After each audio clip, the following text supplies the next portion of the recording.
Ngayon si Abante, hindi nag-aaral yan. Siguro kabago-bago lang niya. Dapat gumawa muna siya ng research bago siya pumutak diyan.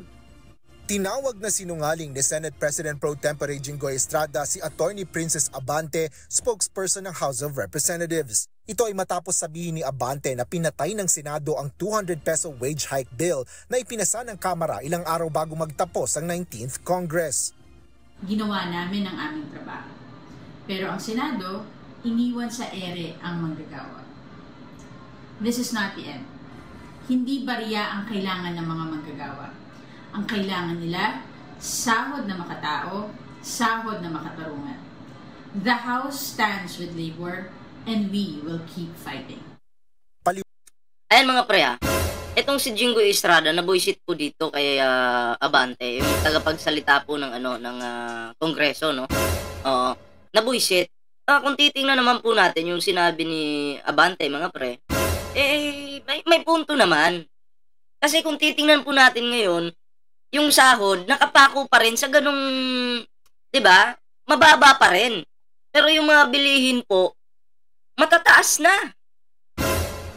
Mataas na yung bilihin. Itong si Jinggoy Estrada, wala rin tong pagmamahal sa mga Pilipino. Alam naman po natin pag maka-China. Oo. Di ba? Hindi talaga, hindi talaga kakampihan para sa mga makakabuti po sa mga Pilipino. Oh, anong kakampihan itong mga taong ito? Itong mga senador na to? China. Pag maka-China ka talaga, wala kang pake sa mga nasasakupan mo, sa mga Pilipino. Wala kang pake doon. Pake nyo. Pake ko. Mababa yung sahod nyo. Ganun mga mindset ng mga yan. Si Abante, kinontra pa. Maliit yung sahod.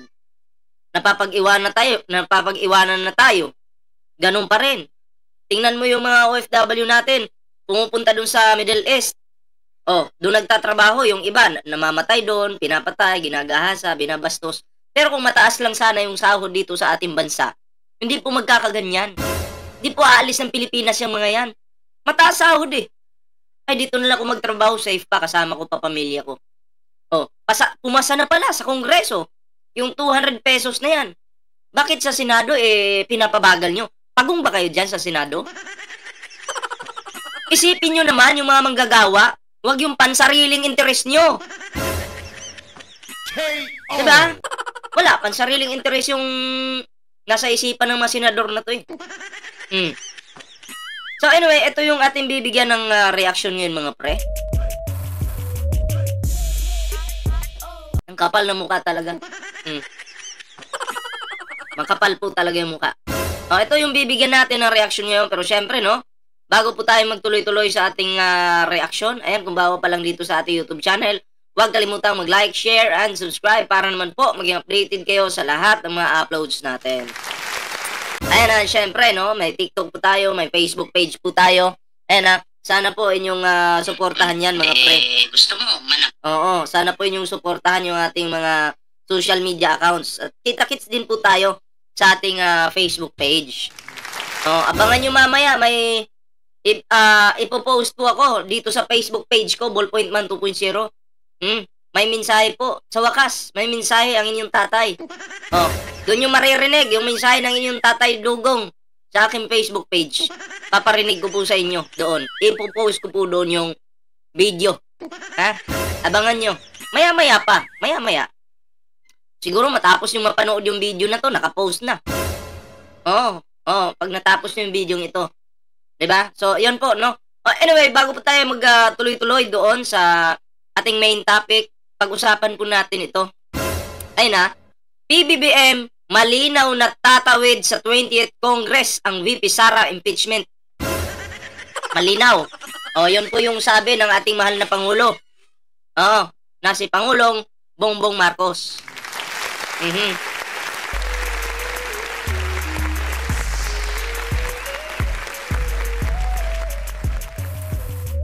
Ito na, simulan na po natin, panoorin po natin yung video ito. Malinaw para kay PBBM na tatawid sa 20th Congress ang impeachment. Pero aniya, nasa Senado pa rin ang huling pasya sa kaso ni VP Sara. Narito ang agenda report. Alam niyo naman yung Senado, wala kayo. Yung Senado, wala kayong asahan dyan. Pero, ewan ko lang, pag nagpalit ng mga miyembro dyan, tingnan natin. Ng ating Mojo, Ivy Reyes. What is the controversy? It is very clear that it will, because there's no way that even if they start the trial now, that they will finish it before the new senators come in. So, well, again, the senators will decide. Wala na raw dapat pagdebatehan pa ang mga senador kung tatawid ba sa 20th Congress ang impeachment trial ni Vice President Sara Duterte. Yan ang malinaw na sagot ni PBBM matapos ang batuhan ng mga argumento sa Senado at bali-balitang may ilang senador ang gagalaw para mapabasura ang kaso. Sino ba yung gagalaw dyan? Number 1, Marcoleta. O, Bongo. O, Padilla. Bobo na Padilla. Sino pa ba? O, si Bato. O, sino pa? O, si Amy Duterte. At marami pang iba. O, pero yung 5 na yan, klaro po yan, ha? Klarong-klaro, yan yung gagalaw. Tuloy natin. Consistent ang Pangulo na anuman ang opinion niya, nasa kamay na ng Senado ang kapalaran ng bise. This is really a function of the Senate right now, so we leave it to them. It has moved already from the House. It has now been in the Senate for a few months. And we are watching, of course, what the Senate President Jesus Escudero is doing to try to make it as a peaceful a transition as possible from this Congress to the next. Matapos ang 4 na buwang delay at kaliwat ka ng mga kilos protesta, nanumpa na kagabi bilang presiding officer ng impeachment court si SP Cheese na siya ring sinisisi sa pagkakatenga ng proseso. Hindi naman daw siya maka-Duterte. Sabi niya, pero halatang halata eh. Diba? Delay pa more. Galingan mo, Cheese. Doble kara. Mahirap pong magtiwala sa doble kara. Sino ba yung doble karang alam ko? Unang-una, itong si Villar. O, sino ba? Si Camille Villar, doble kara yan. Diba? O, sino pa? O, si Chis Escudero, doble kara din. O, dalawa yung muka, namamangka sa dalawang ilog, pareho lang yun. Sino pa? Si Amy Marcos, Amy Duterte na ngayon. O, diba? O, yan yung mga yan. Mahirap pong magtiwala sa mga taong traidor. Yung mga na-mention ko po na yan, yan yung talagang traidor. Ha? Ayun, aking opinion. At nakikita ko naman yung mga galaw nyo dyan sa Senado eh. Oh, naka-public naman yan. Diba? Kaya, huwag kayong masasaktan sa sasabihin ng taong bayan sa inyo. Huwag kayong balat sibuyas. Senator Miguel Zubiri, dati ring SP, bagamat ayaw sa anyay divisive impeachment proceedings. Bilang senador, Mr. President, we must do our constitutional mandate with due respect to all those concerned. Mandato natin sa Constitution yan. At nang hindi natin gagawin yan, ay bugbog tayo sa mata ng publiko. Ngayong malakas ang pressure mula sa iba't ibang personalidad at grupo, gaya ni dating Associate Justice Adolf Ascuna, ang nagsulat ng salitang forthwith sa konstitusyon at ang simbahan. Through the Catholic Bishops Conference of the Philippines, matutuloy na kaya talaga ang impeachment ni VP Sara. Para sa agenda, Ivy Reyes, Billionaire News Channel. Maniwala kayo sa akin, pag ito'y nasimulan po, yung itong impeachment trial kay Sara Duterte, yung iba, siyempre, maglalabasan yung ebidensya dyan.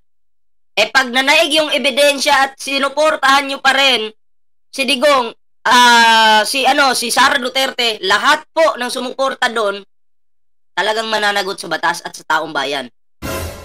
Kasi, mataas yung ebidensya eh, nandito sa taas eh. Pero yung nang lustay, yung mayabang, yung pa rin kakampihan nyo, mayayari kayo dyan. Kaya tingnan nyo mga pre. Oh, anong ginagawa nila ngayon? Pinipigilan nila yung impeachment trial laban nito kay Sara Duterte, pinapabagal. Kasi kapag nandyan na yan, wala na silang magagawa. Kasi alam nila yung ebidensya yung mananaig dyan.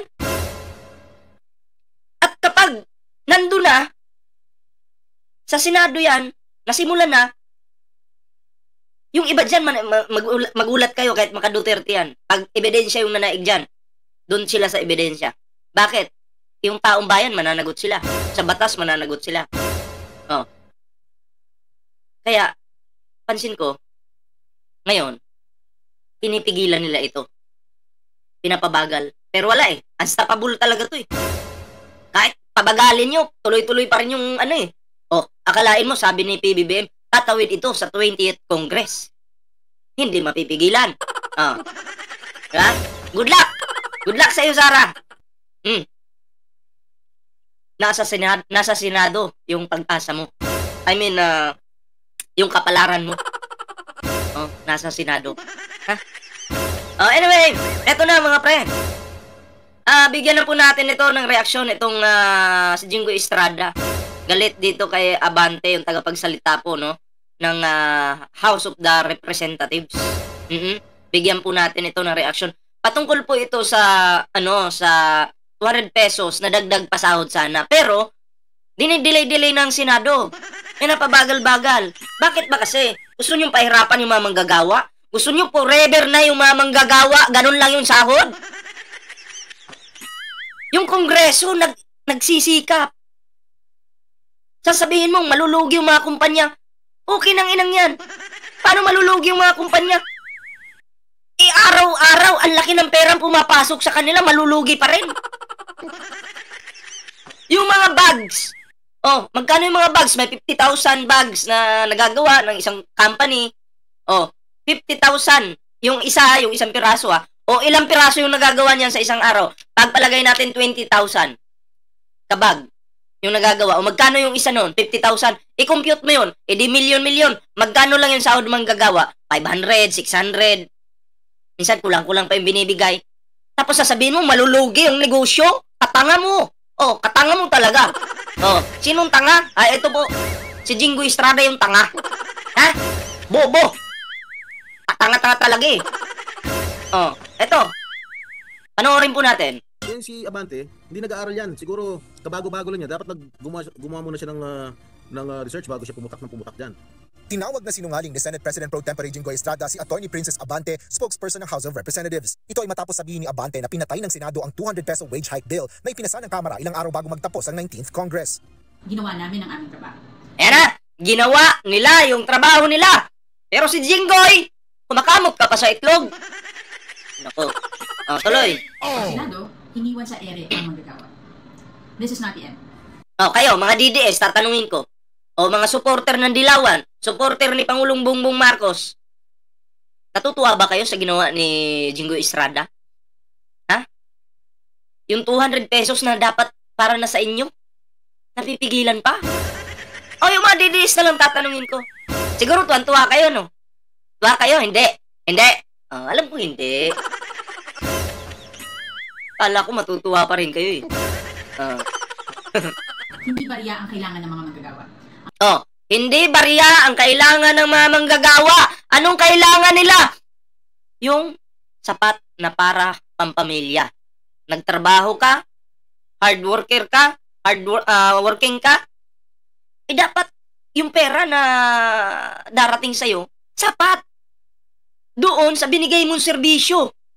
Nagbigay ka ng serbisyo, dapat sapat naman yung natatanggap mong sahod. Kasi bakit po? Yung mga bilihin, taas baba. Pero yung sahod, ganun pa rin. Minsan yung PhilHealth, hindi pa hinuhulugan ng mga kumpanya. Ang concern ni Jingoy Estrada, yung kumpanya na mga puki ng inang kumpanya na yan. Yung ibang kumpanya, laki-laki na ng kinikita, hindi pa nagpapasahod ng tama. Pero yung puso nitong bobong senador na to, na si Jingoy Estrada, nandun sa mga pudas ng mga company na to. Hindi ko naman nilalahat na masama lahat ng mga kumpanya dito sa Pilipinas. Tamaan kung tamaan, ikaw yun. Sa Rafi Tulfo, maraming nagsusumbong, kulang po yung pasahod, ganito, ganyan. Diba? Pero yung puso nitong Boplax na senador natin, nandun pa rin? Nandun pa rin? Sa company? Ay, nako. Dapat sa manggagawa. Always yung concern yung mga manggagawa. Hindi yung kung sino-sino. Ang kailangan nila, sahod na makatao, sahod na makatarungan. The House stands with labor and we will keep fighting.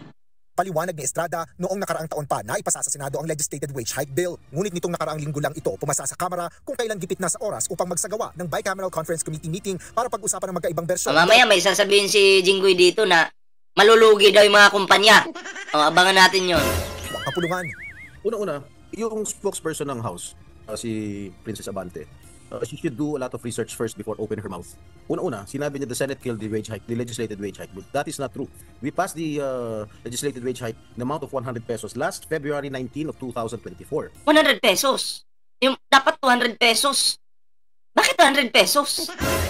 Yung 200 pesos yung 'di ba? Kailan ba nagsimula yung 200? Nung 2024 pa. 'Di ba? Na may dagdag nga daw pasahod sa mga manggagawa. Dapat yun yung pinupukusan nyo. Kasi kung 100 pesos lang, kulang yan. Diba? It took them a year, alright, to pass their own version of 200 pesos wage hike. At gusto nila mag-BICAM 2 days before adjourning CNDA. How can we do that? Tutol din si Estrada. How can we do that? Teka lang.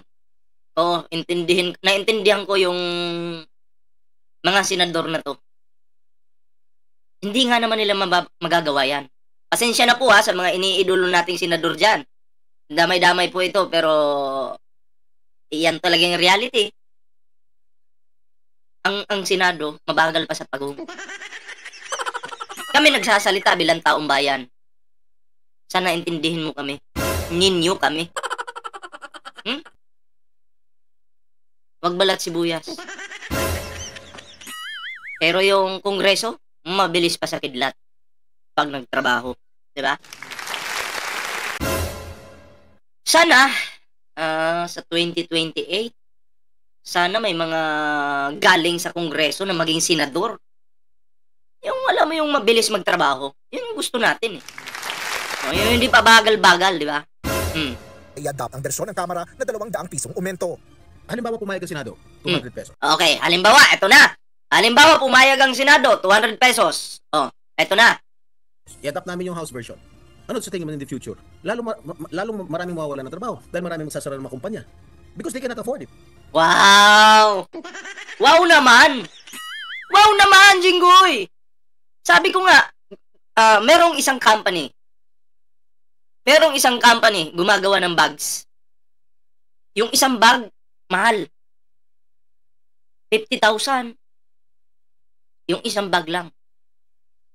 Ilang piraso yung nagagawa ng company sa loob ng isang araw? Pagpalagay natin, pinakamababa, 1,000. Finished product na yan. 50,000. I-compute nga natin. Ito, i-sample ko lang sa'yo to 50,000. Times 1,000. Okay, multiply natin sa 1,000. Calculator Ayan 1,000 tapos 50,000 multiply natin sa 50,000. 1,000 piraso yung finished product na bags. Yung 50,000 yun yung presyo ng isang bag. Okay. Multiply natin sa 50,000. Akalain mo sa isang araw kumikita ka ng ang company kumita ng 50 million. Tapos sasabihin mo malulugi. Pagpalagay natin yung sahod. Magkano ba yung minimum ngayon? 700 pagpalagay natin. 700 ang manggagawa mo nasa 1,000 din. 700 multiply natin sa 1,000. Manggagawa mo. 700,000 lang per day yung mapupunta sa empleyado. Pagpalagay natin 1 milyon na. Hindi may 49 million pa yung company. 49 million. I-compute natin sa loob ng sa loob ng 30 days. 49 million. Ayan 49 million I-multiply natin sa loob ng 30 days. Alam mo yung kinita sa loob ng 30 days na isang company, ng malakihang company? 1,470 million pesos. Paano malulugi yan? Paano malulugi yan, Jinggoy?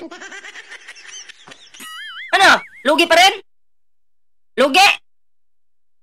Isip-isip naman para sa mga manggagawa. Diba? Oo. I-compute nyo po. Compute nyo. Sige. Tapos sasabihin nyo, lugi pa rin. Ang lugi dito, yung mga nagtatrabaho. Mga Pilipino. Wala yun eh.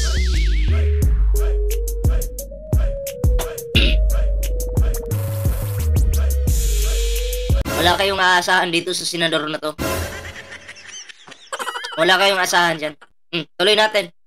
What do they want to do? They want our economy to collapse? Mag-isip muna sila bago sila. Para naman kay Senate President Francis Jesus Cordero, ang pahayag na ito ng Kamara ay isang karaniwang halimbawa ng pagpapasa ng pananagutan. Nauna na rin itong kinwestiyon kung bakit kung kailan huli na ay saka ipapasa at sasabihin na dinidelay ng Senado na wala ng oras para pag-usapan at pag-aralan ng magkaibang bersyon. Talaga bang ganito na ang gagawin ninyo? Yung impeachment, pinadala nyo, huling araw na lang ng sesyon namin. Ito, ganun din, huling mga araw ng sesyon namin. Tapos, ayan na naman kayo, mamadaliin nyo na naman kami, na parang... Huling araw. Okay, ganun yan pala yung ano ni Cheese.